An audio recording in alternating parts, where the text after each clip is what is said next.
What we call the beginning is often the end. And to make an end is to make a beginning. The end is where we start from.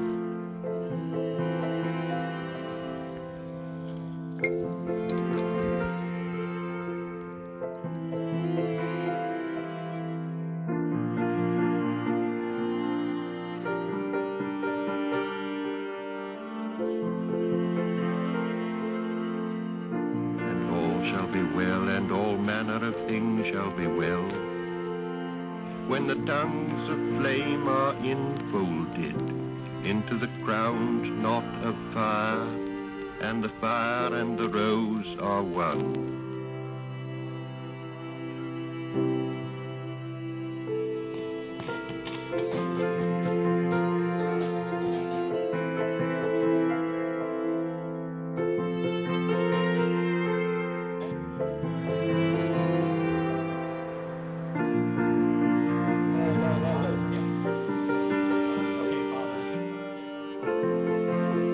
You walk anywhere in a cassock and you're getting looks because they don't know who you are, what you are, if you're safe or not. Especially as an Orthodox priest in a small southern town in Texas, you feel that it's palpable when people look at you. It's a tension in my life.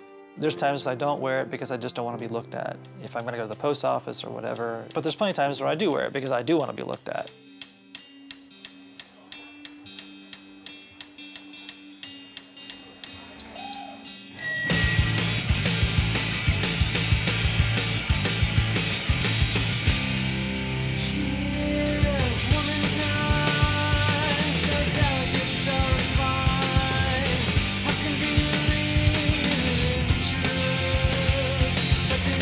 That's the best live show I've ever seen.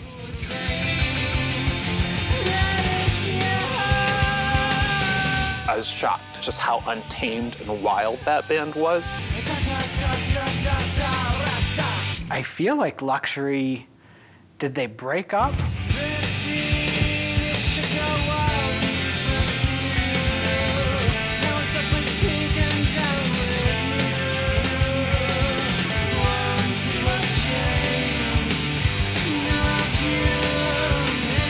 I remember thinking, like, how does such a great band come from such a small place?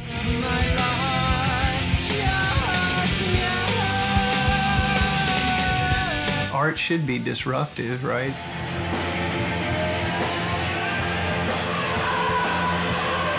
Wow, that is louder and noisier and harder than most of what I listen to, but oh, wow.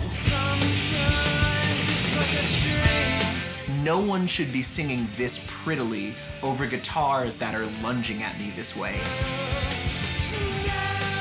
And he would stare people down in the crowd and he'd come to me and I'm like, I know this guy though. But he's looking through me, man. It's like, this is ridiculous.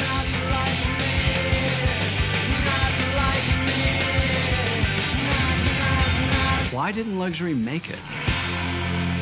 Did the Christians kill him?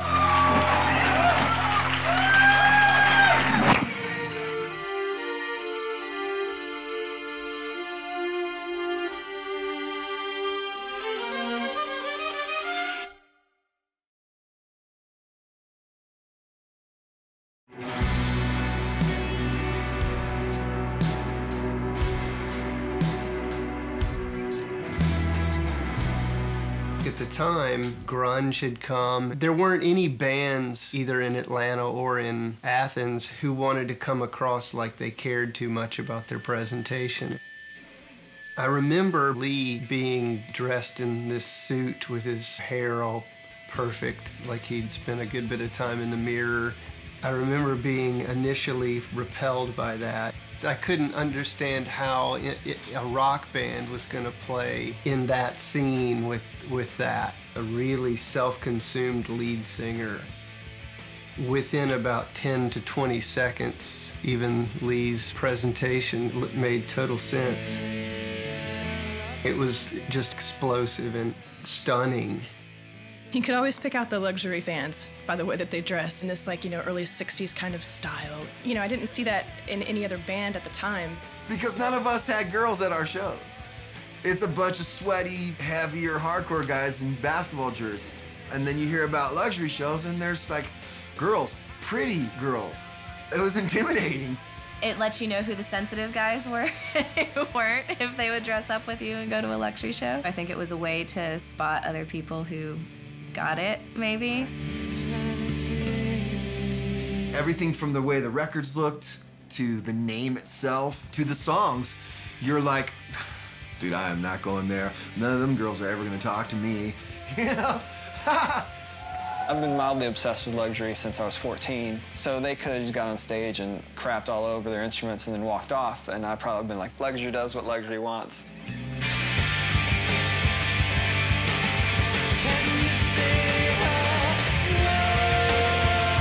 Who is this dude and what is he doing? A lot of eye contact. You weren't just watching a band, all of a sudden someone was looking at you. It made you feel uncomfortable. And you're like, don't sing to me. Are you singing to me? You could see guys be like, okay. I didn't feel like it was because he wanted to be your friend. I think it felt more like he deserved to be heard and you needed to shut up and listen. Seeing Lee like live, I was like, that's the kind of front man that I want to be. Shh, be quiet. I never think that Lee really like knows like what his reach has been. Everybody loved to watch Glenn play drums. There's a lot of things you're like, what is he? You couldn't tell what he was doing. He's an animal. The thing that sticks in my mind about watching Jamey play guitar is the blood. Going on after they played was disheartening. They just did something completely punk in spirit, and Lee was challenging on levels of intellect and emotion, and we're just kind of a big dumb rock band. That's what it felt like. And I thought, God, I can't believe these guys are from Georgia, you know?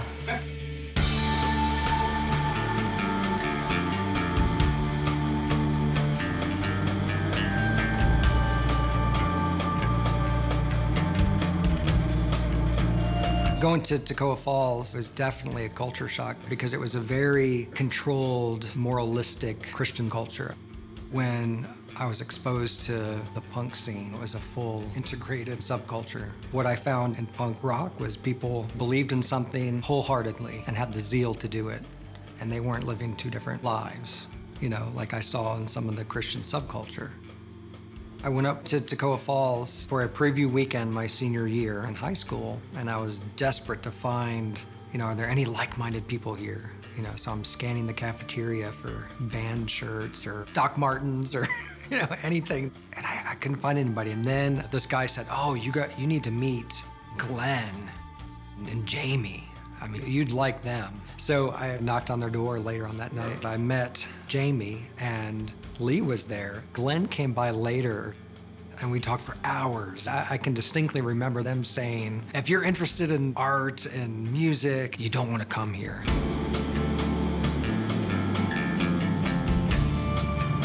You know, they were trying to talk me out of coming, but there'd be some people here that are like-minded and their musical tastes are different, but anything that's non-mainstream was good enough for me. Went there the next year. I went to see them practice, and I'm watching Glenn play, and as a bass player, I said, I'm going to play with that drummer. I was raised mostly in southeastern Michigan. I lived in Ida, Michigan, Temperance, Michigan, Bedford, Michigan, Toledo, Ohio, Fort Lauderdale, Florida. By the time I graduated, I went to 12 different schools. While I was moving around. Man, you could do a documentary on just that.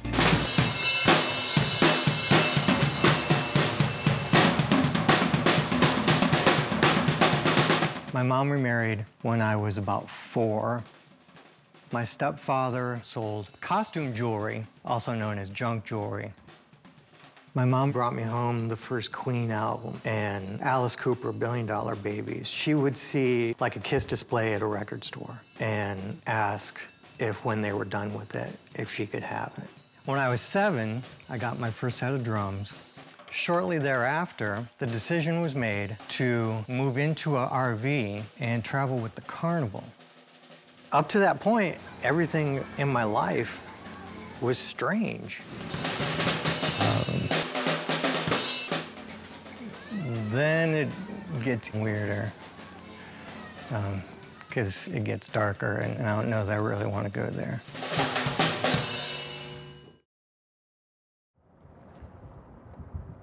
I can remember borrowing my dad's transistor radio and one little earbud, and I would go lay in bed at night and listen to some Toledo, Ohio radio station. And I remember asking my dad, is it okay if I like that? And he didn't really respond. And years later, he would regret that he didn't respond to that at that moment.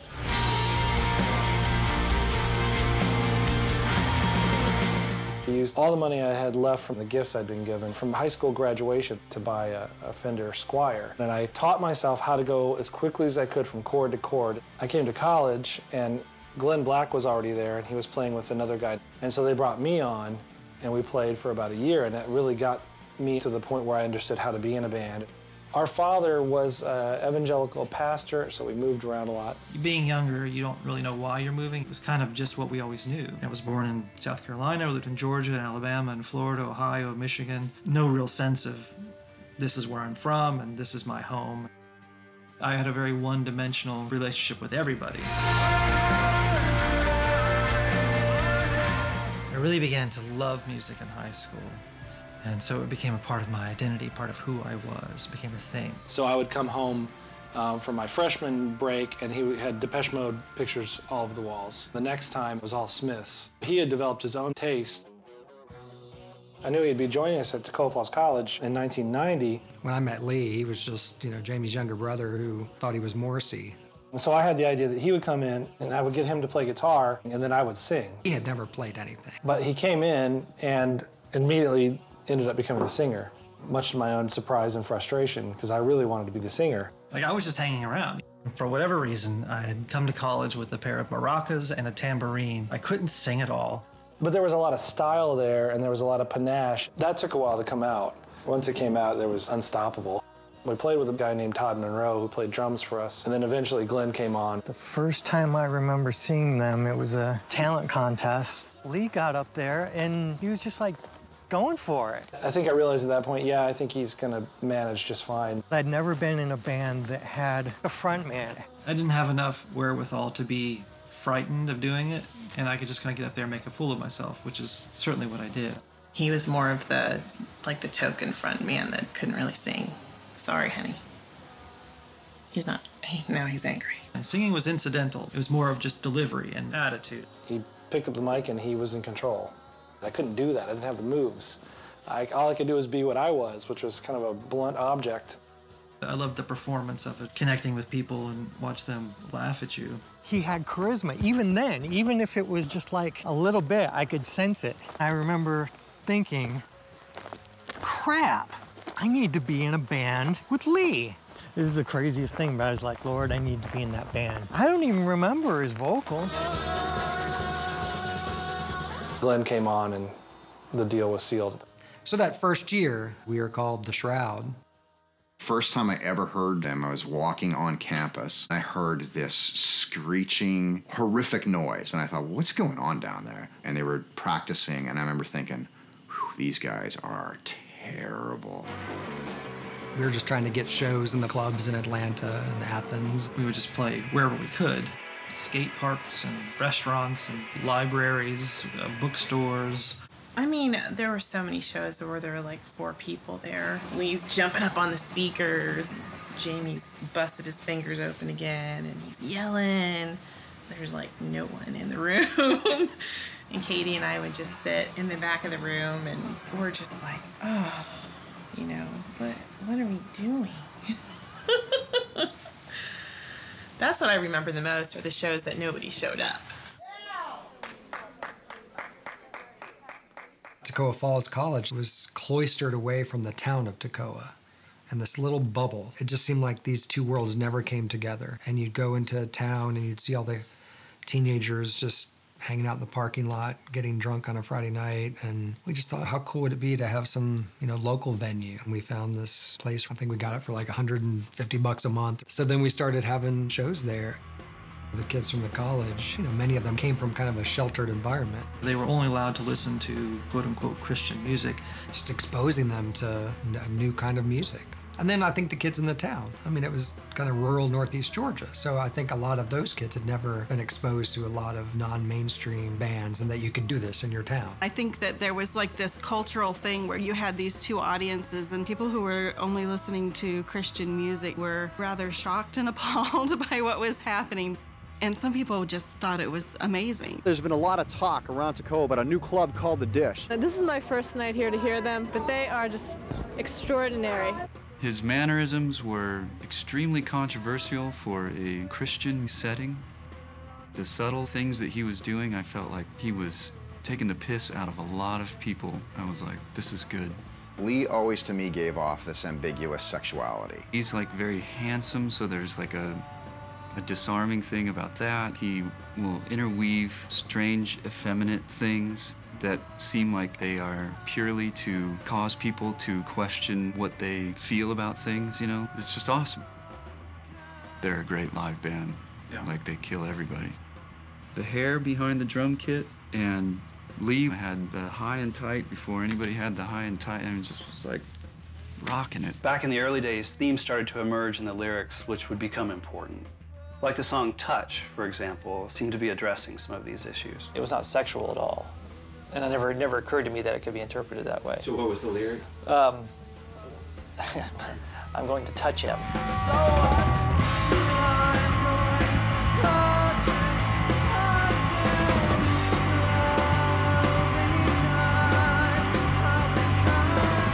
It could be interpreted a certain way.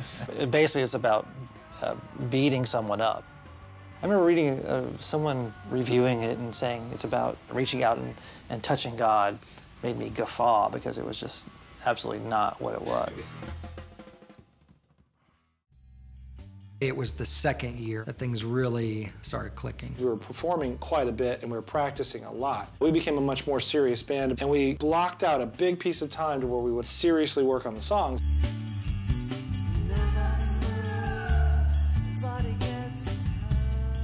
I will sing these words.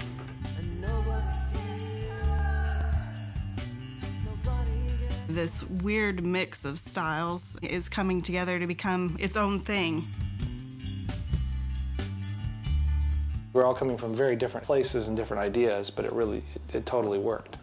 You know, I just wonder if being in a Christian school and you're so desperate to find like-minded people, you're willing to play with people that maybe you wouldn't. I wouldn't have joined Luxury in high school. Up until that point, I always felt like I wanted to be a DC Nation of Ulysses type band. Lee wanted to be in an edgy Smiths band. You know, Jamey wanted to be The Edge, or Glenn wanted to be Keith Moon. I felt like when we became Luxury and changed the name, I think we just all bought into a common vision.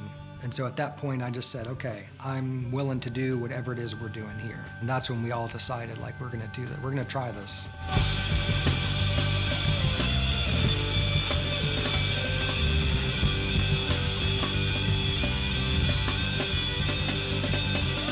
It's not the best name. It looks much better when you read it than to say it. Fugazi sounds wonderful to say, and it looks great when you write it down.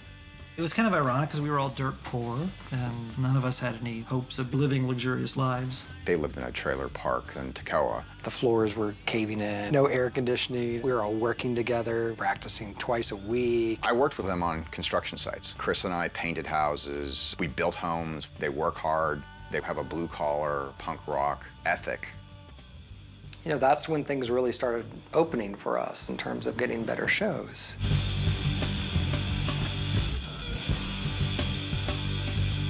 Well, we just want to be the biggest band in the world, just because we have a lot to say and there are a lot of people that need to listen.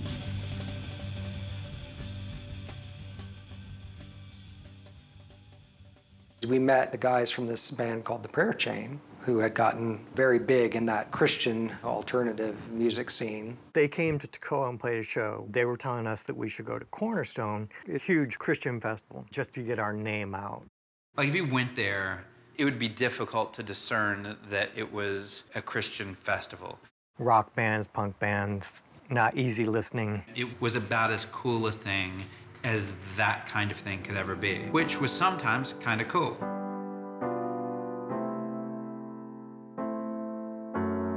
Something happened in Part of it was the idea that rock music could be dangerous. The concerns were often about sexual content or drug references, but the scariest stuff was always the Satanism.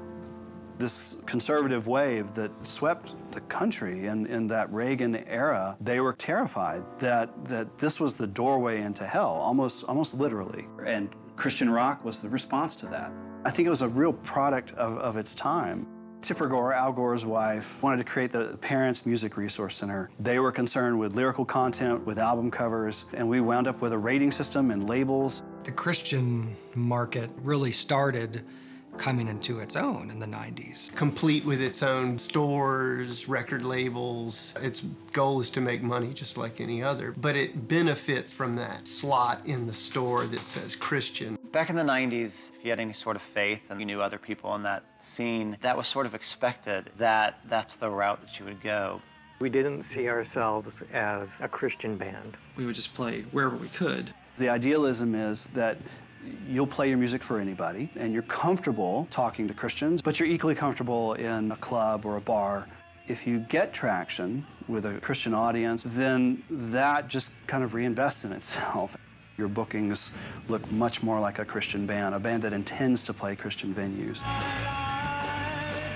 These things become information that you didn't mean for them to become. It's important to remember that in the 1980s, Christian rock sounded very second-rate. So in the 90s, most of the effort was around getting Christians to try to sound just a little cooler. That was before Sufjan Stevens and before Pedro the Lion had left Tooth and Nail. The thing that changed is, I think, when Tooth and Nail Records came out. Their whole thing was making cool records by Christian artists that weren't mainstream Christian music. They were edgier, they were willing to take some more risks. Tooth and Nail Records never started off to be an exclusive Christian label. You will never find a print ad or anything that says this is Christian, though a lot of the records, not all, were sold in Christian bookstores. And Christian music as an industry drafted off of Christian books, and it used the same distribution systems. The mechanics of it were not set up to parallel any other kind of music. When they left, my advice for them was, whatever you do, don't sign with a Christian label. So we got out to Cornerstone. There were huge stages where the main bands played, and then there were the impromptu stages for bands that no one had ever heard of. You got up there as quickly as you could to sign up for a time slot to play. Brandon from Tooth and Nail came by a few times. We said, you know, I'm gonna come see you guys play. We got there on a Thursday, and by Saturday, we still had not gotten a slot. So it was the last day. Things were looking pretty bleak. Then a slot came open, and we nabbed it. There was another band that played, and there were literally like 4 people watching them. We get up there, we start playing, and people just start flocking to the stage.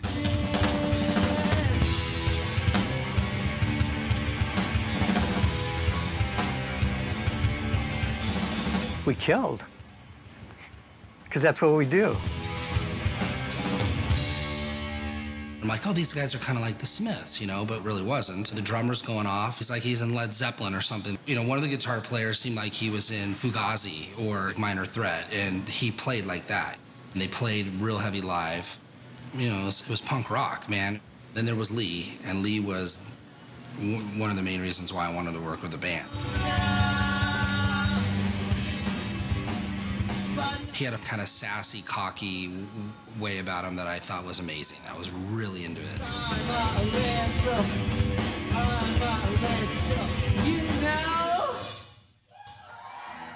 Immediately, you know, Brandon came up to us after we played, and he wanted to sit down with us then and there. Offers us a deal on the spot.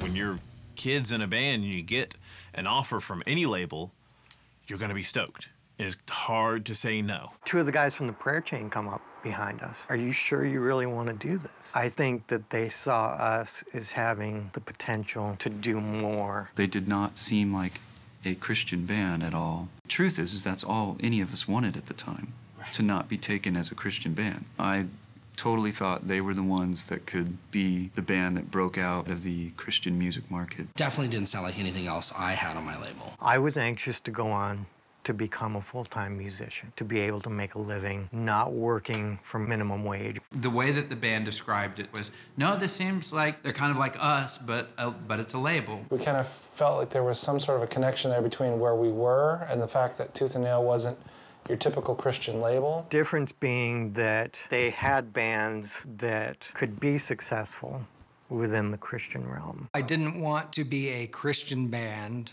on a Christian label. I would assume they went into these things being promised that, sure, we're going to take care of you in the Christian market, but we're not just a Christian label. We can get you all this mainstream stuff, too. I don't think that turned out to be true in either case. I think we were impatient. So we went with it. It definitely seemed like a terrible fit.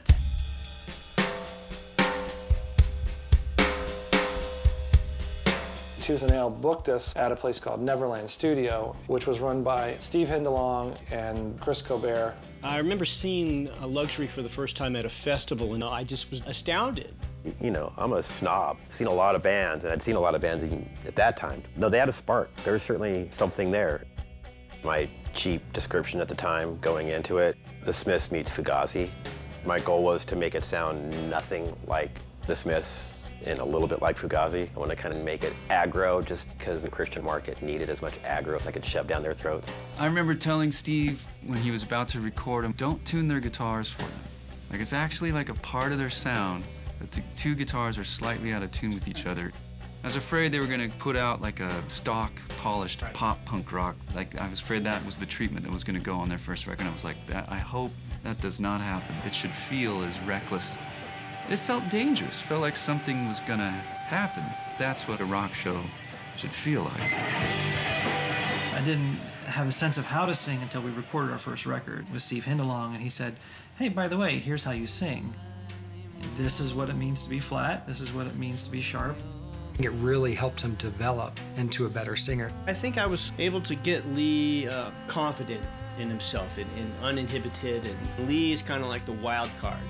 You know, a guy that has to be, you want to navigate him, or you just want to let, you know, what do you do with this? He's sang beautifully. He's got such a sweet tone. Well, here's my skin. Now where's yours? Now where's yours? Now where's yours? We really loved Lee's voice.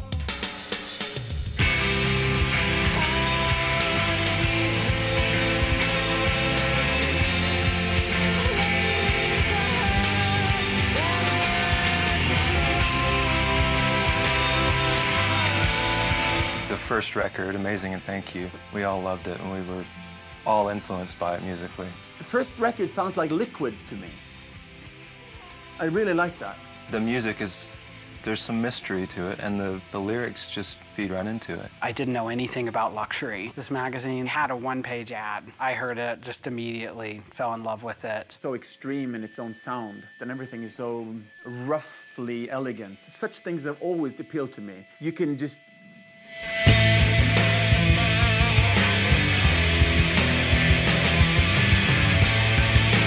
But it really was this strange combination of influences where the guitars were just clanging away and Lee almost operating in his own universe. And that's why I think it was so riveting to me, is because I couldn't draw a beat on it. It's not American, it's not British, but it's certainly somewhere in between. I was really attracted to that. I mean, it's not just a good memory, but it's still important music to me.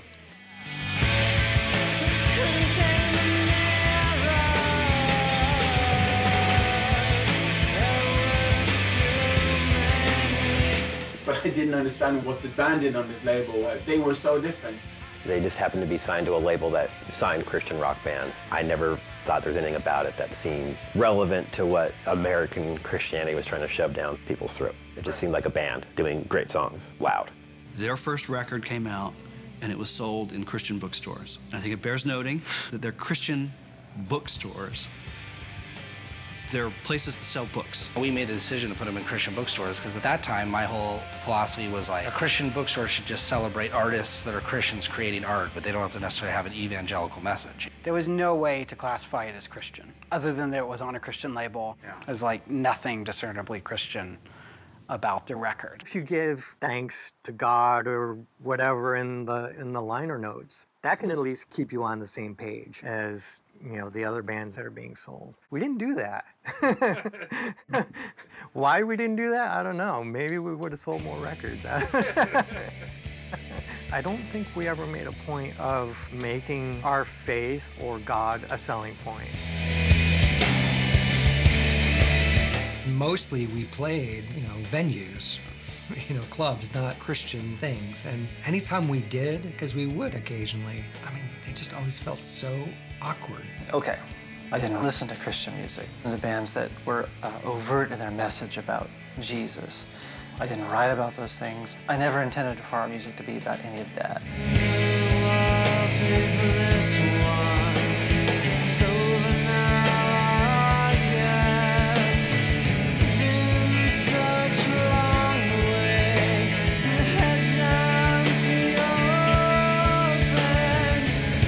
There was this stigma for that band. They had that one line about looking down a boy's shirt on one of those records, and all of Christian rock world went apeshit. You're skeptical of anything that isn't just like what you know.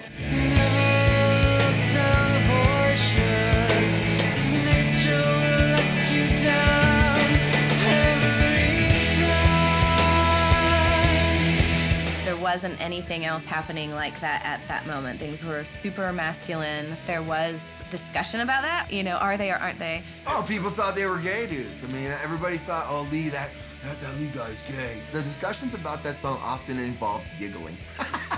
It's like, there's no way those kids are gonna hear that song and not be like, Notably, the one song they didn't print the lyrics for in the tooth and nail in the booklet that accompanied the record. I think that was just a mistake on our part, and we didn't proofread it enough. We would not have taken lyrics out.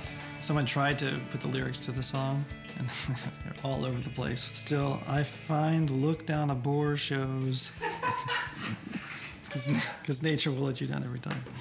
It's beautiful. If we were going to take lyrics out, we would have probably taken out Pink Revenge, Flaming Youth. There's a lot of songs on the album that we probably could have taken the lyrics out for. Part of his audience was the sort of Christian audience that he had to sort of kick against. Oh, if I say that, that'll be fun.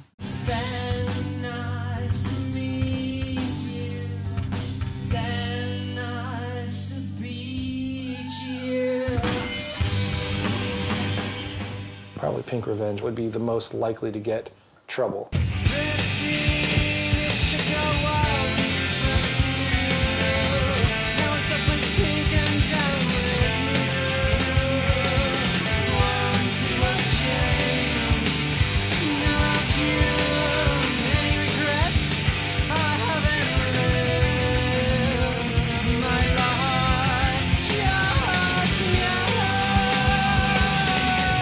Lyrically, it holds up great. It still feels current and compelling. I like the fact that it was addressing these kind of things in that market. They're all straight dudes, and I know that, but it's just like the being a little bit femme in their delivery, I thought was great. It's observational. Just bring it out there into the light and see what it looks like. How perfect to toss that out into like the Christian underground and have kind of the mainstream maybe pick up on that and have people be scandalized. I would like a good controversy. Yeah. I loved it, actually.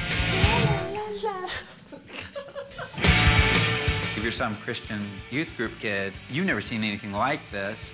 And even if you're not a Christian youth group kid, you haven't seen anything like this. What have you seen like it? What was like luxury? There was a fluidity to the way that Luxury wrote and sang about gender. You could have these loud guitars, but have this really pretty singing, seemed to really underscore the tension of what the songs were about.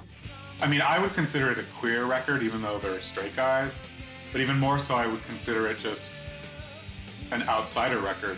It really, to us, seemed like nothing. Didn't they sing that one song, Never Be a Lady, Not Like Me? And what is it with those lines? You'll never be a lady, never be a lady, no, not to like me, not to like me, not. It wasn't controversial. Christians tend to have this inability to take a joke.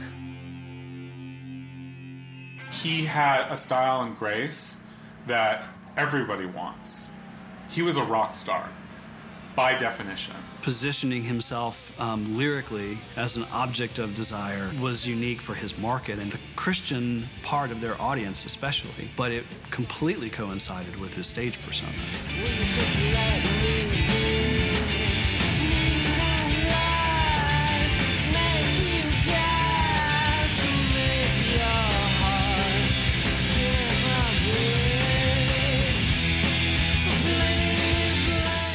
I think if anything, among my friends, they wanted to get their hands on more of things like that. Music that they liked, an attitude they could kind of fall in with, and then also have it be a little bit racy without it being vulgar. Like, they were all in. He had a repressed sexuality. Yeah, I think I would say that. That's how I'd read that music. You had to define repressed. I mean, I was a married man, you know, by that point. Sex has always been sort of a central theme with a lot of my songwriting. I wasn't embarrassed by it at all. You weren't embarrassed for him, you were embarrassed for yourself. He's telling me everything that I need to know and that I do know, but that I can't admit. You hear something as beautiful as this, and it's like, finally, there's somebody who's kind of singing in a way that I identify with. We had CDs returned left and right. I mean, we'd sell a lot. They'd come back to the Christian bookstores because people didn't know what to do with the lyrics. I think our music came out of that tension. So, you know, when these Christian bookstores didn't want to sell our album, that means we're doing something right. It means you're challenging people. I mean, I'm all for that. Art should be disruptive, right? There are people of faith who are making art, and if you're making art, you are going to ask questions provocatively, and you're going to make people uncomfortable, or else you're not making art, you're making propaganda. I don't think that Lee was the least bit conflicted about it. I just don't think it was on his radar, for whatever reason. I'm not the right person to ask about a lot of that kind of thing, because I never thought about it. Why? You know? All I cared about was writing a clever song. Like after Amazing and Thank You, there seemed to be this trajectory developing. Like they were going to play progressively bigger shows and be a really big band. This is perfect. Like, these guys are the trajectory is nothing but up. Especially with Lee having that kind of quintessential rock star ethos. I was brought on to Tooth and Nail to do PR. I didn't know anything about them, really. There was one bad photo we had of them. Listen, none of us fully realized what we were dealing with until that summer at Cornerstone, when we all saw them live for the first time.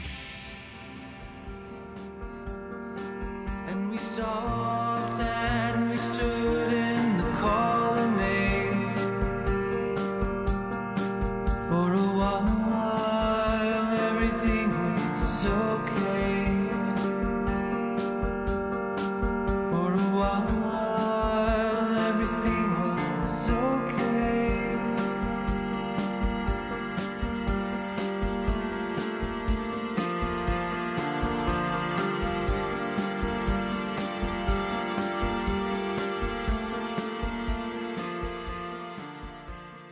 The two bands that were traveling together were Piltdown Man, which was the band that I was in at the time, and Luxury. We did shows together pretty regularly, I suppose. To join one was almost like joining both bands. We went up to Illinois so that both bands could play at Cornerstone.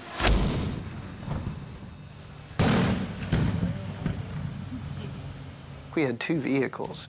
Part of the caravan was at least a couple of wives. Yeah, it was just a great road trip. I mean, it was just funny. We listened to music. Everybody laughed and joked. I mean, there was just this exciting, this air of anticipation. It was going to be a festival. You guys are going to play. So it was stressful getting up to Cornerstone to begin with because young band, young manager, nobody had any money. Oh, I didn't tell you this. To recoup, we need to make about $13,000. The guy that brought the box of posters over there said they should be $5. Hey. Yeah, so I went, and I put a fist in his gut. A bunch of us had piled into one of the dorm rooms. Were interrupted during the night repeatedly by someone trying to kick most of the people out of the room because we had too many people in the room. They were the hot ticket. The show's packed, full of excited young folks. Whoever was managing the stage, he's yelling at us to get on stage. He kept wanting us to turn down, and that's like the worst thing you could ask us to do. We would just be belligerent and turn it up. If you make us angry, you can usually tell. Can the music be turned off, please? Thank you. This is a band called Luxury, and they're gonna play a couple songs for you.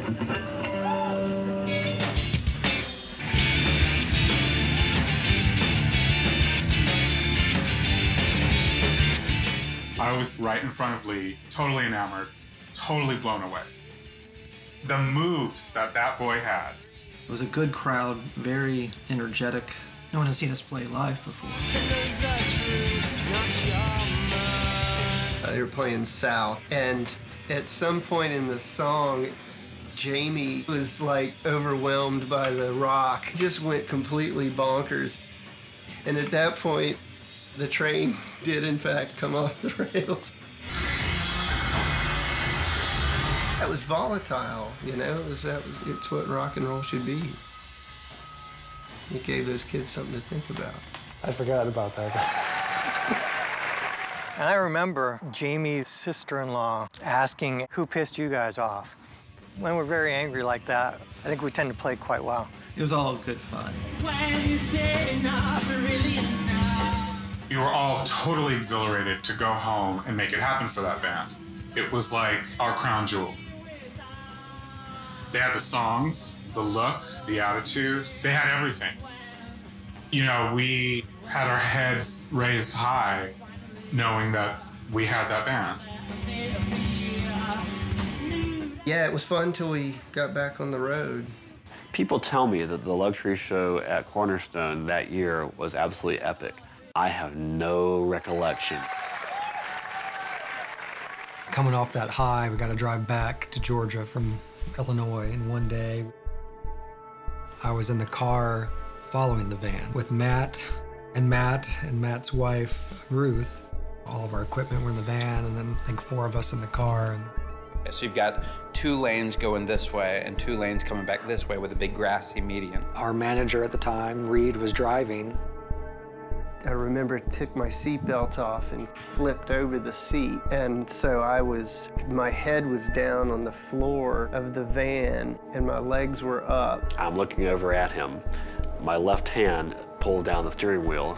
For a second, I could tell the van was not on the highway because it made a kind of, you know. Ordinarily, I would just be easing back up onto the road. I didn't do that because there was a sign coming up. So we're kind of watching this happen. It cut toward the middle of the highway, and then it jerked quickly back to the left, like overcompensating. We watch it go down into this grassy median. We were all saying, like, no, not the median. Like, don't flip, don't flip. And when it got to the bottom of that, you see the van turn so that it's heading backwards, and that's when it starts flipping over.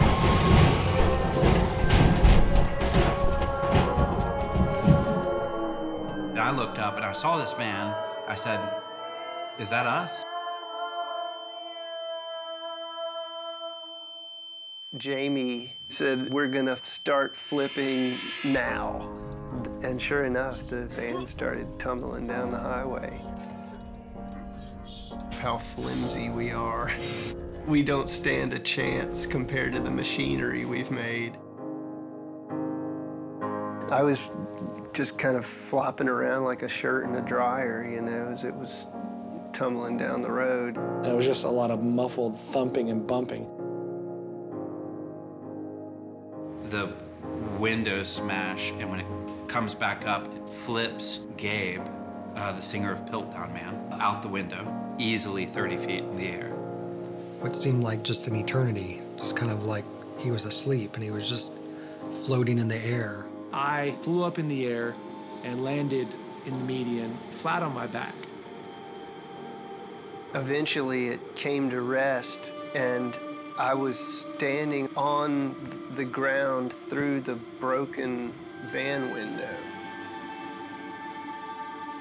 A few seconds later, a jar of mayonnaise shattered on my leg. You open your eyes and it's just a disaster scene, broken windows and people murmuring and whimpering. You could hear the van making this hissing noise, and I looked up and saw Reed Davis's head sideways, like it was kind of twisted and there's blood all over him. I don't think I've ever experienced pain like that before. But once I was out of the van, I saw Gabe laying in the median of the highway, staring straight into the air. His eyes were open, and he had blood all over his face. He looked like he was dead. He eventually started trying to snort air. I was screaming for somebody to help him. I remember scrambling over to him and falling down on my knees, sitting over Gabe, and I can remember crying and begging God not to take my husband.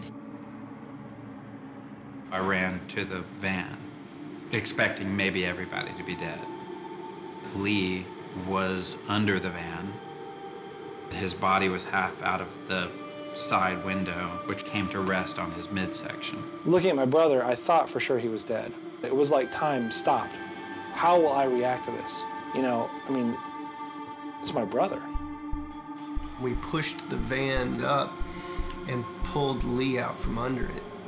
Lifting on the van, I felt like my feet were going to start slipping at any moment and just feeling like they can't slip, but it was outside of my control. I assumed Lee was a goner at that point because he was laying there and he'd thrown up, but the blood had mingled with what had come out of him. I assumed it was his brain by his head. That was the last use I was to anybody in that situation. All that was left of him that I could make any sense of after the wreck was his hair. His hair was still perfect. The rest of him looked like an upturned pizza. It was like, that's how I knew where he was. Like, oh, is he somewhere around that hairdo? It just didn't seem real because, you know, being in the car behind the van, we were fine. And then here's our friends, like, what just happened? Before we knew it, you know, the ambulance was there. And they started cutting Lee's clothes off, and I could see that his hip was just all compressed and it wasn't right, and the bones were sticking out in weird places. I was so upset at that moment. And, you know, powerless face looked all banged up, getting thrown up, and I had to, like, really suspend.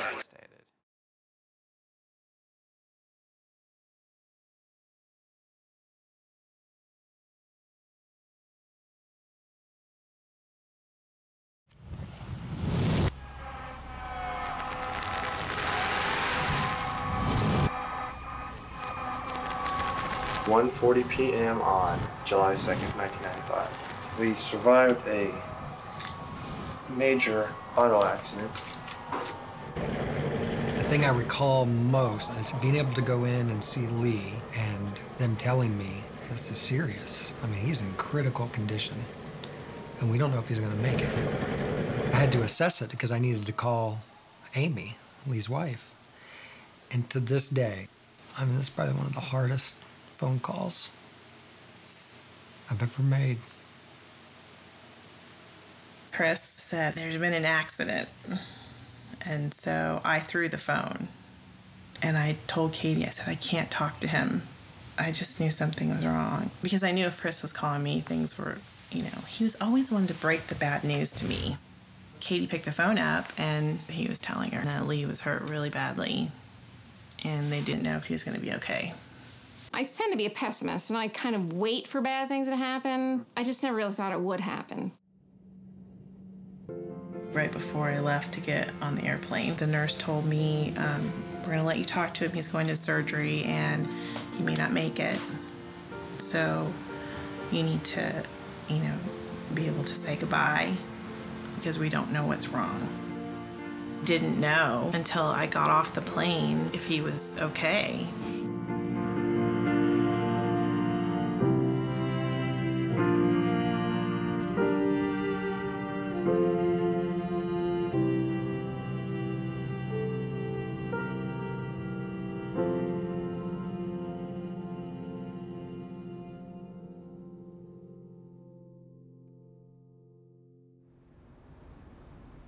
I hear them bring Lee in, and I call out to him. And then I hear them go to work on him. And he's just in agony. He's just in pain. It was just a horrible, horrible thing.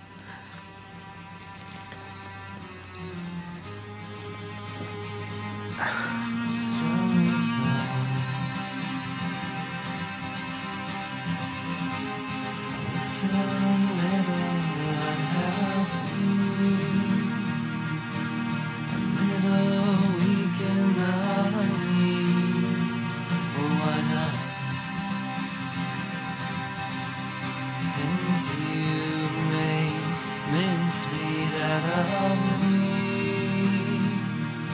I remember yelling a lot. It's a kind of unique pain that I never experienced before. Almost immediately it began cutting into my sides, inserting chest tubes. You could hear the crunch of the tube going through your chest wall. I had two people holding my arms and then two other people putting in the chest tubes. They had to open me up and found that my bladder had burst, my urethra had been severed, and then a lot of broken things. So my pelvis had been flattened, basically, been laid out and broken in 4 places. Broken ribs, broken clavicle, cuts and bruises. Two punctured lungs. Glenn calls and says, there's been an accident. They think that I might have broken my nag. Hello, this is Ben Black from Luxury.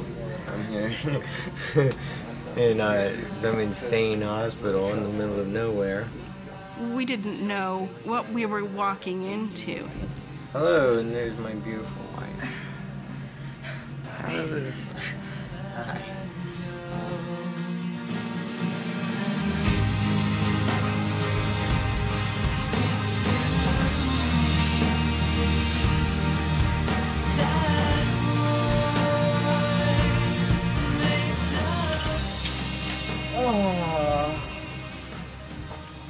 Glenn broke his neck. Our manager, Reed, he broke his neck. And then Gabe broke his neck as well. We were all just fucking sad. They were just bursting at that time. Did you hear that Luxury was in a car wreck and Lee almost died? And I was like... I woke up alone in the room, realized something really bad had happened, and just started wiggling fingers and toes. I didn't talk about this with anyone, about how I felt. There was really just kind of a euphoria for a few days. I was just very happy to be alive. No one could understand what we had gone through, and we could all just laugh together. It was honestly kind of a cool time, as strange as that may sound. At the time, I certainly thought that the others felt the same way. Maybe that was also just a side effect of morphine. But it seemed real cool to me. They had cut off my favorite jeans, and I remember thinking, you know, you don't get those things back. Those are hard to replace. All the people joking around the whole time, it helped normalize things a lot, you know, when it was anything but, because everybody's real funny. That whole crew was. You're lucky you didn't get staples in your head. I got staples in my head. You almost just my finger. He looks pretty lucky right about now. Is my hair matted? I feel like I would be laughing and fine 1 minute, and then 10 minutes later, you know, I'd be in a corner in a heap, just sobbing my eyes out and embarrassing myself. Lee didn't seem as happy as I was. He didn't look good, but he made not looking good look good. If there's any way to work looking all messed up, Lee could work it. Gabe, on the other hand, looked like a space alien. He looked like an experiment. I'm play soft with this. King of the meat people.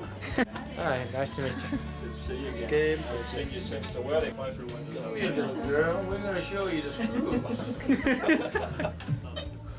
Watching Gabe and Lee be so doped up on morphine that they had no clue who or what they were. I remember calling Lee. He asked me if my nipples hurt, and I told him no, because all of Florida was with me.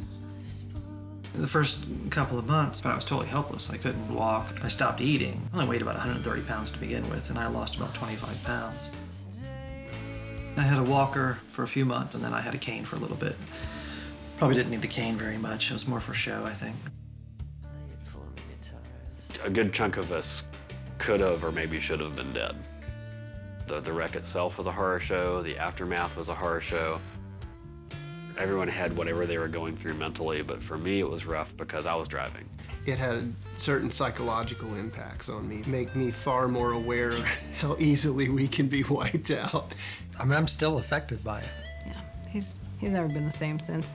Whenever I see, like, even a van that looks like that, like, it just, that image haunts me.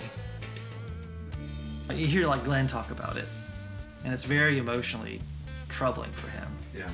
or my wife. I'm not a very sensitive person. It wasn't emotionally difficult, really. I don't know if that's totally true. It was one of the first instances where I was involved in something that wasn't just like, oh, call our parents and let them take care of it. It was like, oh, we had to kind of act like adults. I don't think I was destroyed by having to go through it. I never questioned God. I never questioned, why me. It was purely physical. This is the kind of thing that, it could go either way. It could have really destroyed someone's faith and just turned kind of very bitter and resentful, and it didn't. I guess it does make you reassess, what am I doing and is it worth it? They were gaining notoriety, fame, whatever, and everything just ground to a halt. And I just feared that it would be such a devastating crash that that music would stop.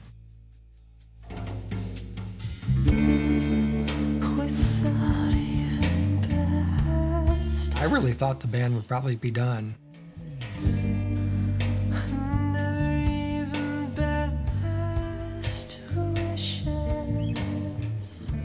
It was over, and we knew it. It never crossed my mind, like, anything about the impact of the band, but so it didn't matter. I was just like, will my best friend be a widow at 22? Will there be mobility and walking happening? It was more just personal to me. So, what do you expect from life?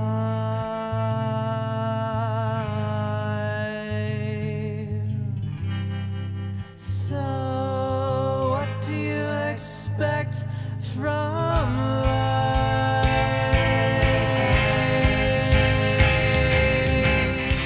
I think what I realized is I love playing music in this band, but if we didn't play anymore, I'm fine with that. I'm glad Lee's alive. Music wasn't exactly #1 priority.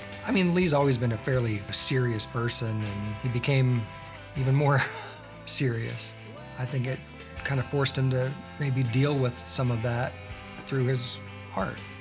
So, how is God good in the midst of this tragedy? How do I struggle through that? What does this do to my faith?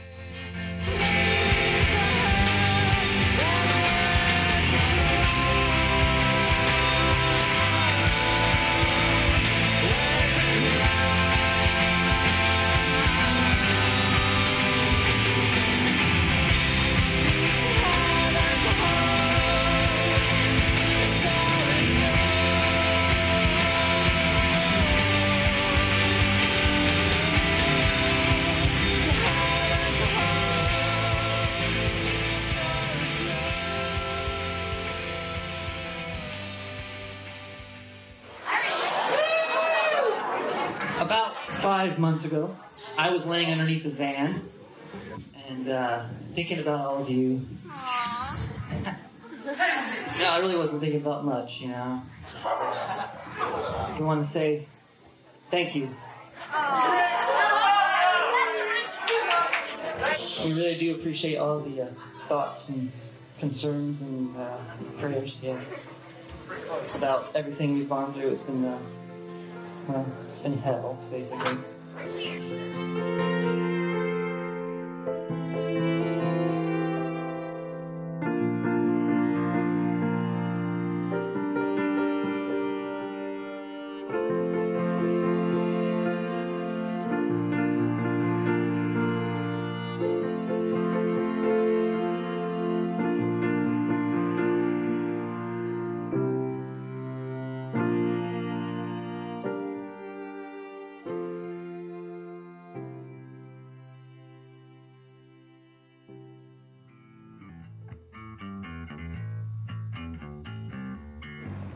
Full Moon Studio. Let me take you in.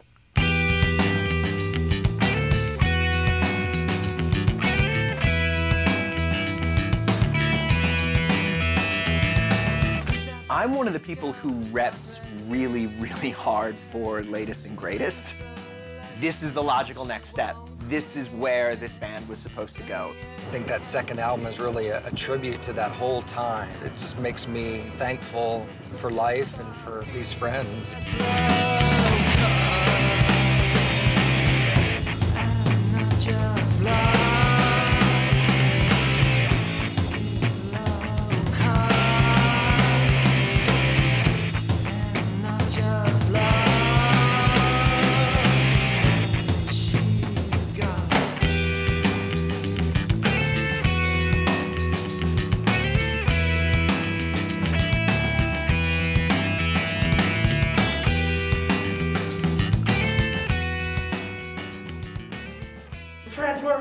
disturbing.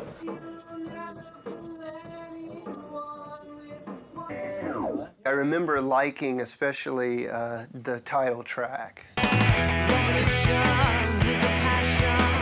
It has that refrain of "I'm the greatest, I'm the greatest." You know, the world should know that by now. That you know, we're the greatest.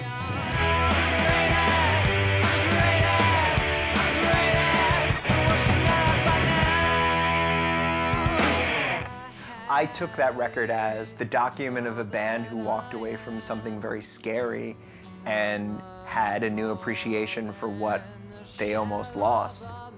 Whereas the first record was all about attitude and posture, the second one became much more serious. The smiles kind of fell away a little bit. For me, it feels intensely personal. Songs like I Know Why the Cage Bird Sings, whether or not they were about this event, to me, they had to be. Because they were part of understanding it.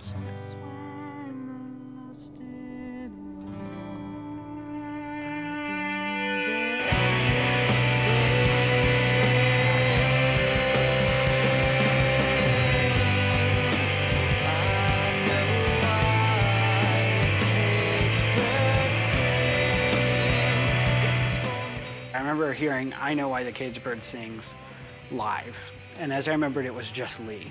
My memory, he's sitting in a wheelchair, which is probably... It was the day after he was healed out of the hospital.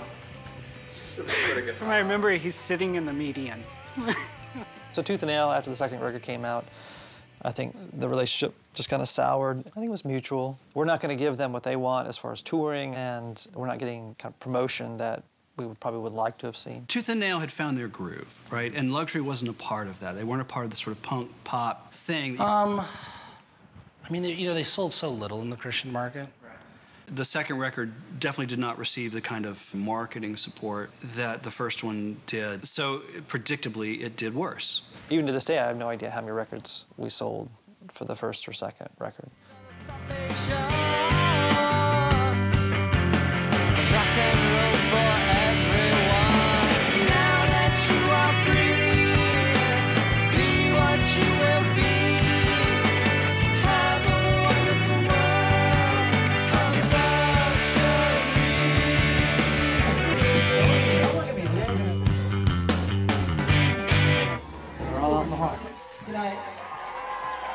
There's a luxury of the first two Tooth and Nail records that is the live band. The music is organized that way. And then they started making produced recordings. We had the opportunity to sign with Bulletproof Records and to record another album with Matt Goldman, who was in the band Piltdown Man. It was like the second thing I ever did.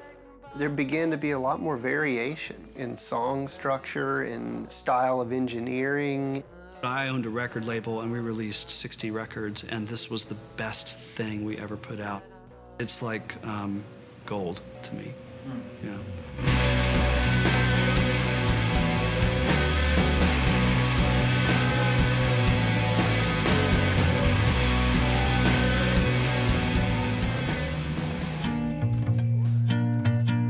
Whereas the first two records, they're socially aggressive. He's singing about transvestites, and he's singing about prostitutes and things like that, and, you know, trying to instigate a feeling. And in the third record, he's kind of too wrapped up in his own thing to worry about making someone else feel something.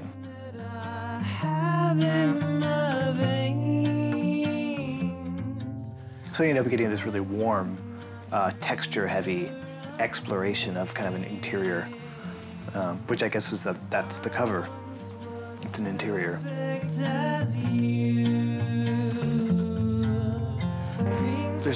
There's not a lot of scandal. The scandal is how kind of transparent he is, which at the time was really, really important to me. His audience wasn't necessarily the people at the foot of the stage. It was more of this like talking with the other, you know, talking with eternity or something.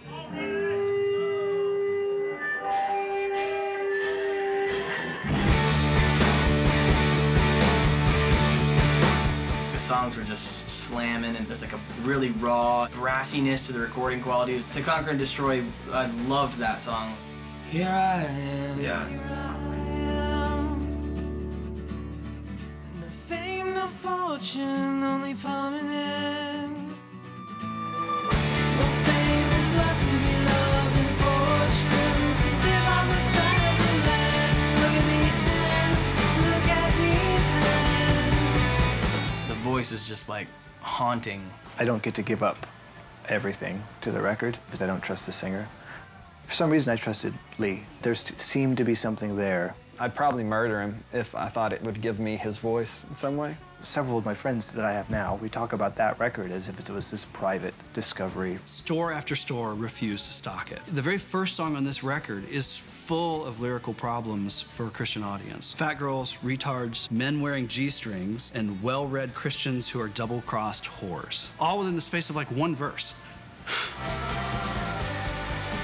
When the third album came out, anytime we were playing, we really wanted to fill out our sound.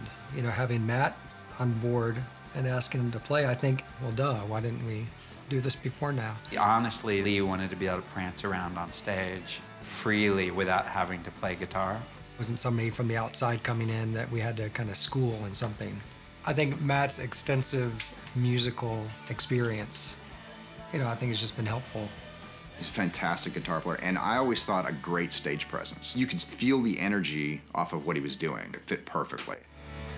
So much more than the shallow man.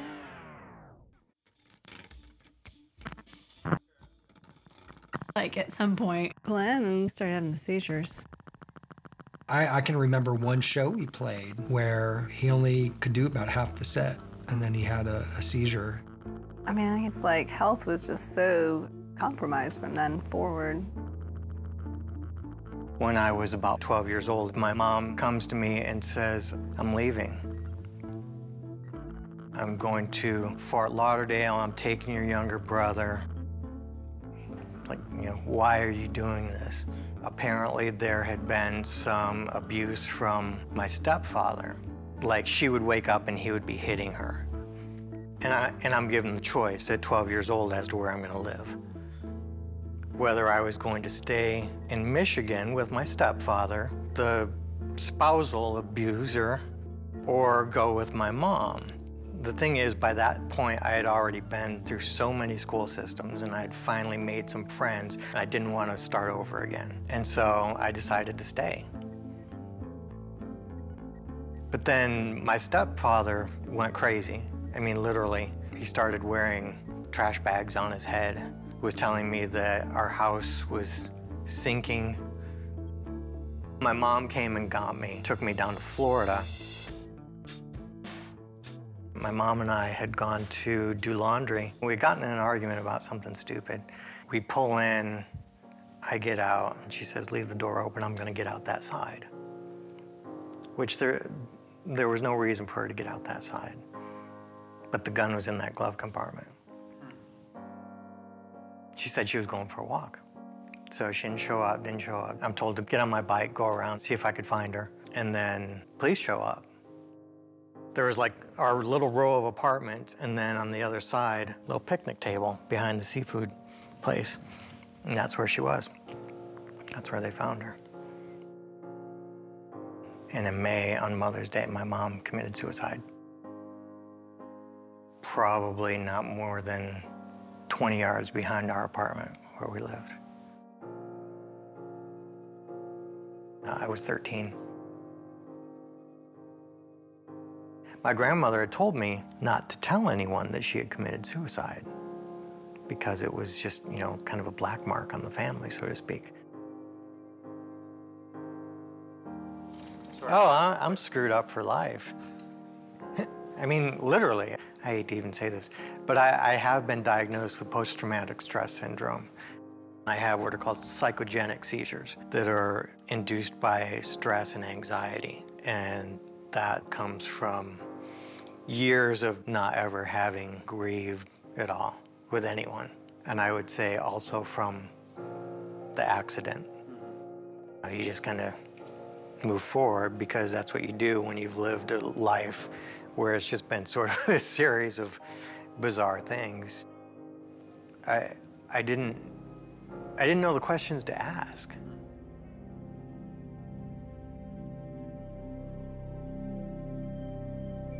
It's hard to change. And when you, I mean, we were going to be famous, we were going to try to make money and be good artists, and then reality hits and you realize you can die. And not only does the art change, but suddenly if you're going to be authentic, you're going to follow through with the things that are a part of your life. You know, I was actually kind of starting to resent the band a little bit. We put any career goals on hold in order to, you know, have a job that was flexible for the band. We had started having kids. You know, I was painting houses for a living. Am I going to be doing this when I'm, you know, 60? My brother and Chris at the time are actively thinking more and more internally about their spiritual life. Never stopped believing, just generally speaking. Still Christian, but the church itself, I found irrelevant, really. When I was exposed to Orthodoxy, very quickly it gave me a right framework for understanding how to worship God. I'd already become an Orthodox Christian at the time, and so it just seemed like some doors really started opening up to be able to go to seminary. We'd been together all the time, and we'd been in this little tiny town, and we'd been forged into this unit, you might say, and then suddenly, like, Glenn moves away, and then my brother moves away, and Chris made the decision to go to seminary to discern if he had a calling to the priesthood. I thought it was kind of crazy at the time. I wasn't there yet, but that's where I was going. We ended up moving to Kansas City, and I went to work for a bank, selling loans to people, and being under pressure from middle management. It was very depressing. And I was thinking about Chris, who was at seminary in New York, and Glenn, who was working with mentally disabled people in North Carolina, and Jamey, who was at the time becoming Orthodox, wrestling with all of that. I mean, becoming Orthodox, for one thing, for me was life-shattering and painful. From that point on, everything changed. You know, they weren't about let's be rock stars anymore. And yet, they kept putting out records. I don't know, I think the best art comes out of these conditions of things, life pulling you in these different directions. The earlier Luxury, there was a little more spit in the lyrics, and the humor and satire, as time went on, that got more layered and subtle and deep. Like, there were things that were being said that you didn't feel the spit, but it was more like a stake in your soul. Just like, oh. What is there to say now anyway? Conversation, okay. The first record that I made with Luxury as a member of the band was Health and Sport. And that was made in a hot attic in downtown Toccoa, Georgia. The lights are too bright to make love to you. Well, my expectation was that, well, nobody's gonna listen to the record anyway. So it's like, I can do whatever I want. I'm not trying to appeal to anybody. Social to interior. I mean, a lot of bands make this progression. And they go from like wanting to impress a certain local group to then wanting to impress a slightly larger group. And then eventually that group gets large enough in their minds that everything breaks and they realize, oh my goodness, the only person I can impress is myself. And so it all snaps back. And then you get these intensely experimental records like Kid A or Homogenic. They kind of didn't become a different band, but definitely took on a different sonic than what they had started with. Self-titled and the Health and Sport, like, I love those albums.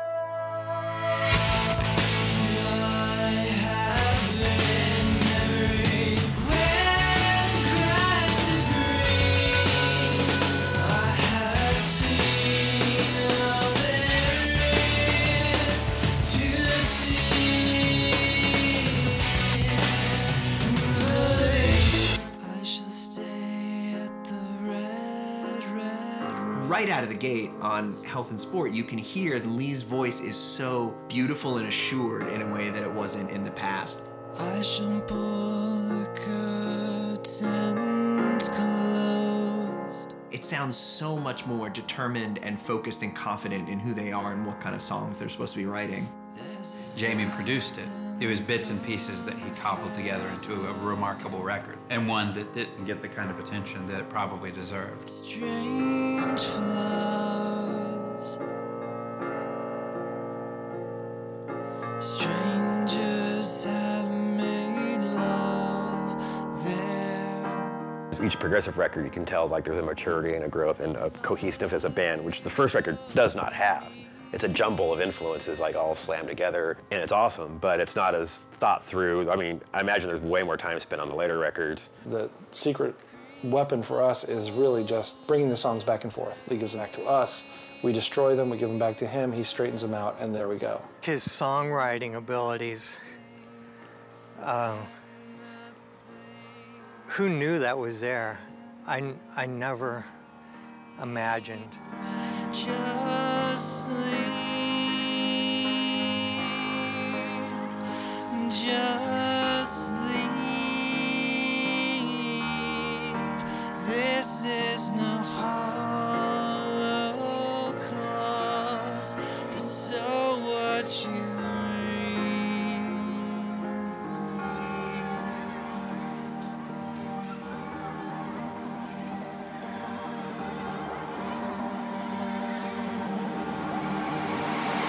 Looking back on it, I don't think we had a chance. Because we didn't fit neatly into the parameters that were set up at the time. Why didn't Luxury make it? Why didn't somebody see in them and hear in them what we see in them and hear in them right now? Did the Christians kill them? Was it self-sabotage? What do you say about a band that has a history of not promoting itself? If you have some kind of aura about you of being even remotely associated with a Christian label, automatically you get dismissed. It sloughs off a potential audience immediately. They couldn't seem to get escape velocity to get out of that world. I would have loved to see them on Kill Rock Stars or Discord. They would have been as big as Fugazi or as big as Sleater-Kinney, for sure. I mean, I identify as an atheist, but it makes me very angry to think that there's still that kind of closed-mindedness, even on this side of the fence, that it's like, well, this is a Christian band, so it can't be any good. And, you know, they don't realize that's just as narrow-minded. It is easier to stay out than it is to get out. To never have played at Cornerstone might have been better. For some reason, we all had a glimmer of hope at the time that there was a way. They say the same thing about actresses. They say, don't start with porn and then think you're going to become a real actress.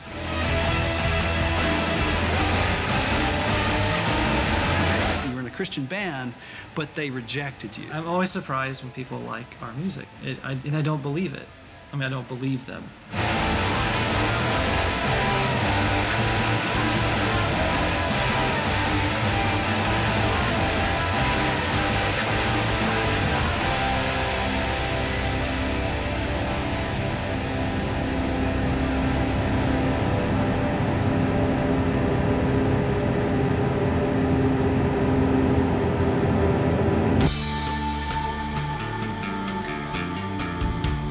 Band story is really interesting. I would imagine that their individual stories are far more interesting than the band itself. Just the whole idea that 3 of these guys went on to become clergy. It's one of the strangest things that I can imagine.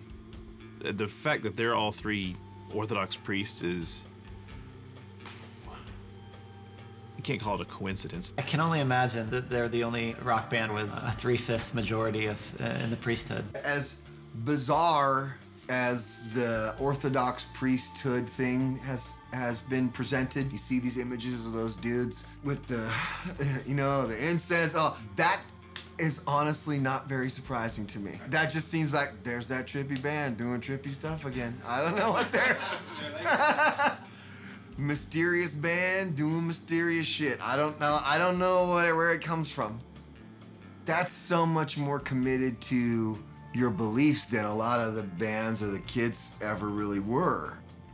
Seeing pictures of them, they still look like kick-ass dudes. It's a terrible, I can't even speak good English right now. Father Chris was the first person I knew who became Orthodox. I had been in the Balkans during the war, and that was the only exposure I had had in my life to Orthodoxy, which I saw with my own eyes, priests pouring holy water onto artillery shells and stuff like that. So I thought, this is crazy. Like, why would you voluntarily convert to whatever that religion is? Going to that school, you had all of these professors, all of whom you equally respected, all saying there's absolute truth. And, you know, we have the scripture and sola scriptura, and then you have just as many different interpretations as there were professors. Started asking the questions, well, then what is our criteria for truth? Was there a time in the history of the church where there was at least some kind of common understanding of absolute truth? So that led a group of us to then start studying some of the disciples, the early church fathers, and well, how did the early church do worship? Being a musician, that constant struggle between the sacred and the secular, or whatever you want to call it. You know, there was a time in the history of the church where there weren't these dichotomies.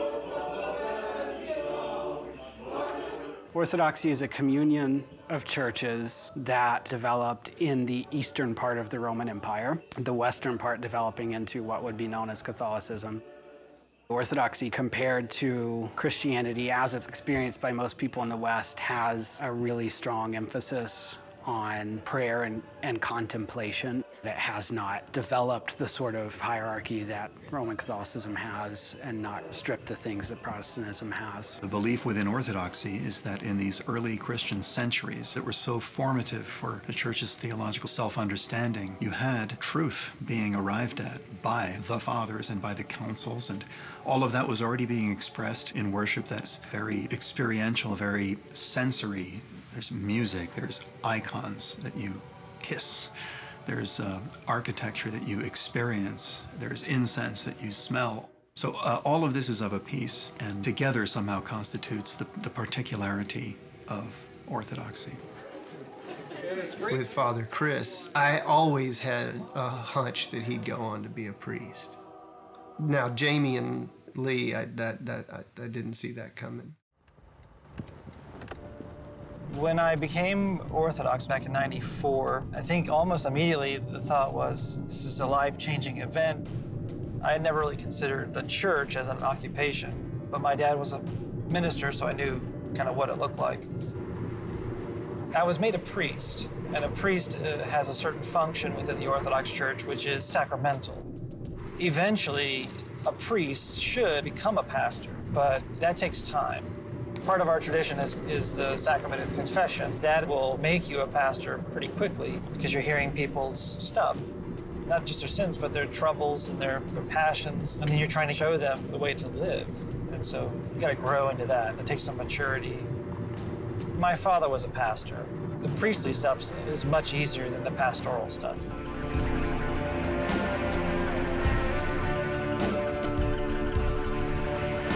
I was assigned here to take over as priest in charge at St. James Orthodox Mission in Beaufort. This is the room where I work on both music and church stuff, so it's a weird combination of rock band and orthodoxy. Over here you can see my vestments, but then of course right next to them is the requisite Fender bandmaster. I went to church one Wednesday night, and I was watching Father Jacob up there doing the prayers, and I thought, I could do that. That's the words that went through my mind. I could do that. And then all of a sudden, I realized that I had just become willing to do something that I'd refused to do for years. I immediately started thinking, you know, what would it take to become a priest?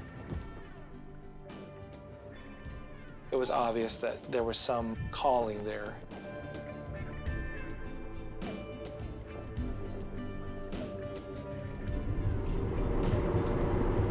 I was nervous about learning how to do it well. It's so complicated. There's so many parts and movements. It's not about you at all, but you hope that you will offer your absolute best to God.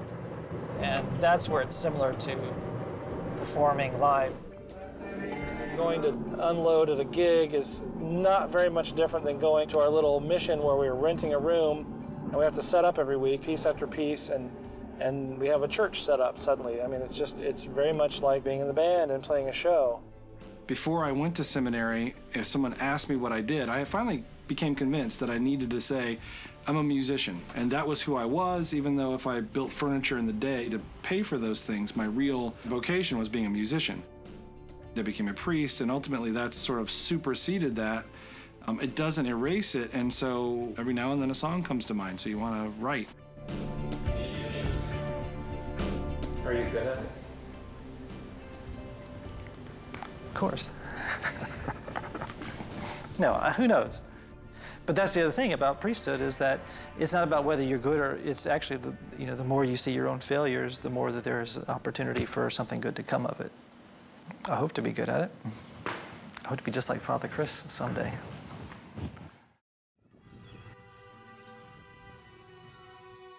I'm there to bring Christ to people, not myself. I have to be aware of that. Am I bringing myself or am I bringing Christ? So that's hard. What does a priest do? A priest is one who offers the oblation up, who offers something up that then gets returned to us as something life-giving. We don't take wheat and grapes, we take bread and wine, the work of man's hands, and that's what's lifted up unto Christ, and that's what gets returned to us as Christ himself, as something life-giving. As I was thinking about art, music, just everyday life, it's like, okay, that means something. It answered a lot of questions that I had about, if you're playing in a band, are you a Christian band or not a Christian band? It almost just takes that whole argument and just places it in a completely new context. The question isn't, are you a Christian band or not, or are you a Christian artist or a Christian lawyer? It's just, are you by nature of your just life vocation a priest of creation who offers up the talents, the vocation, the relationships, everything that is your matter, your stuff of life, and are you taking it and offering it up? And then if you're offering it up, then are you receiving it as something life-giving? Back to my punk rock days, somehow that was a yearning that I think has been fulfilled ultimately in the vocation I'm in now. To spend my life doing that and helping people do that in the midst of incredible difficulty and sorrow, to point them towards Christ, that yes, our life has meaning. I love it. There has been no greater joy in my life than standing at that holy altar, leading the people in those prayers, because that is the center of the universe. The cross stands and the world revolves.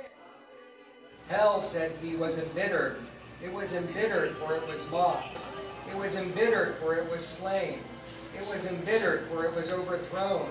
It took a body and met God face to face. Christ is risen and the angels rejoice. Christ is risen and life reigns. Amen. Christ is risen. Indeed is risen.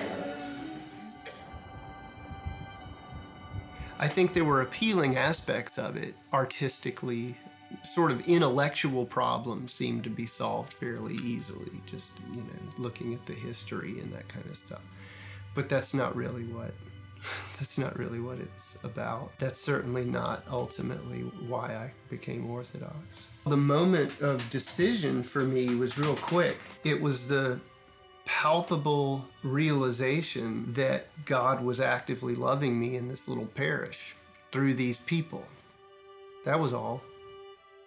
So it was like, oh, what am I afraid of? What is there to be afraid of? There's nothing to be afraid of. So it was real easy.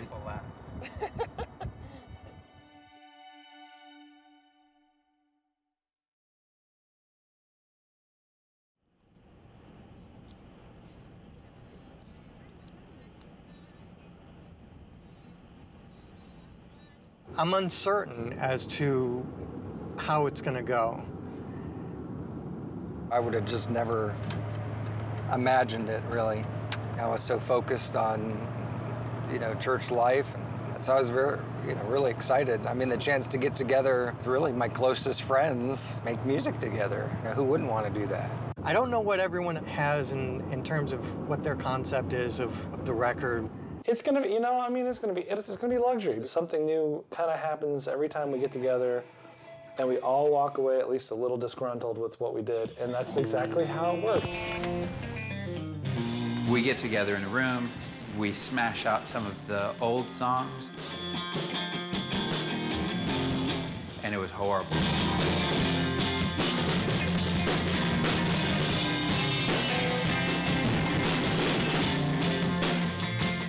But I forget how hard it is to make records. I forget how hard it is to just get through that to the end product. It can be an ugly process, but it's amazing when it all comes together. Once we fleshed out 2 or 3 songs, it was like just riding a bike or just picking up where we left off.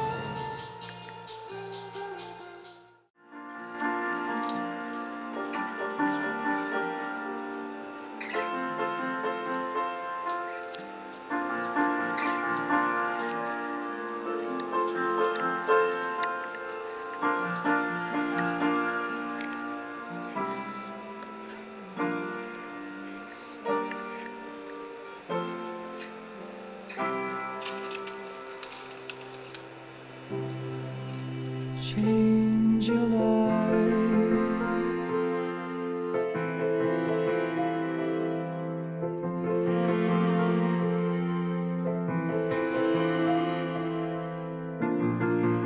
If the goal is to justify your existence as a rock band, pay attention to us, that can't really be the motivation of a priest, that's just not, you've given that up. It's sort of the role of youth to kind of provoke and do stupid things. Now I'm a priest and I have responsibility for my family and my community. You grow up, mature, you can still provoke, not just to simply poke at something. Now I'm more interested in looking at things in a more permanent sort of way. Kingdom come, thy will be done on earth as it is in heaven. Give us this day our daily bread. Forgive us our debts as we forgive our debtors. Lead us not into temptation, but deliver us from the evil one. For thine is the kingdom and the power and the glory of the Father and of the Son and of the Holy Spirit. And his beloved Son, and the Spirit, in the form of a dove, confirm. Older priests have said to a lot of us younger priests, it's very important for you as part of your spiritual life to have some type of hobby or something that you do that's your own, that's creative, that will help you in your ministry. And I think it has. I think it just keeps me integrated. I'm Father Christopher, but I'm also Chris the bass player.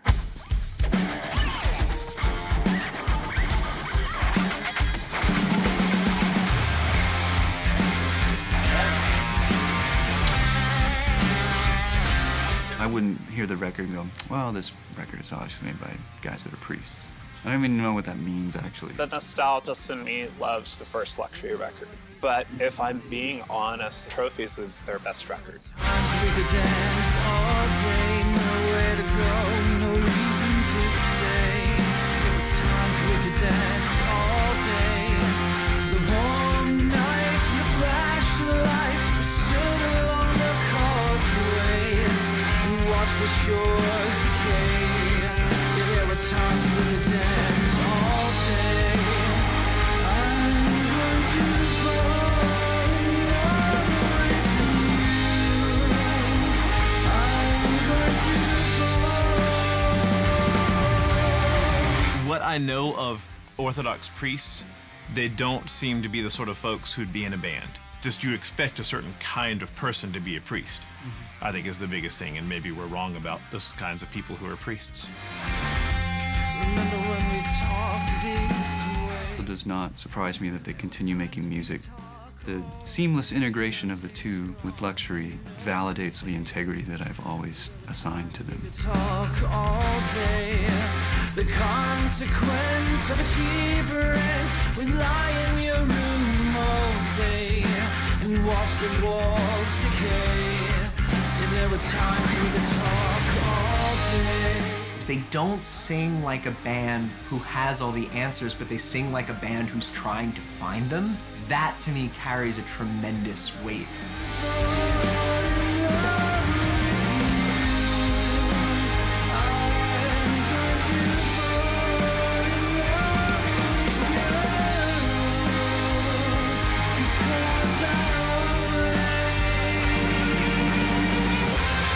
And as an Orthodox person, yeah, man, we have rock and roll priests, dude.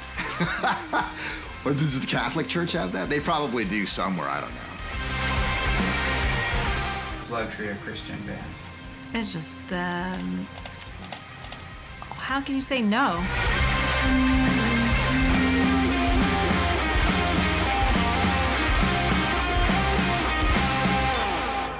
The end is where we start from. I'm finally robed in light. Sadness and sorrow turning bright, and I found my treasures not in the pleasures when I am finally robed in light. To be so passionless, to be so far from the ugliness that I have always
our hearts are not broken at all.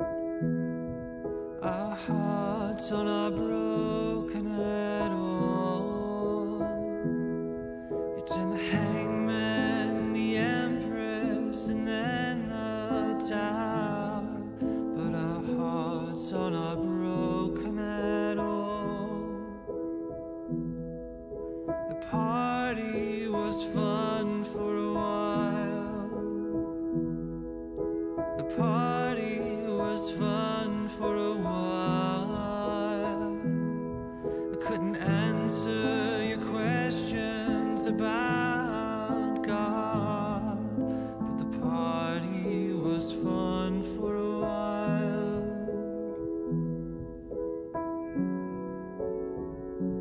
Don't believe what you read,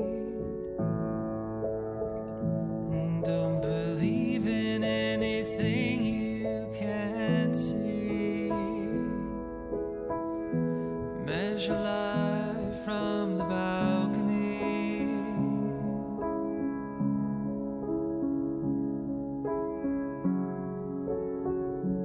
But I want to feel something.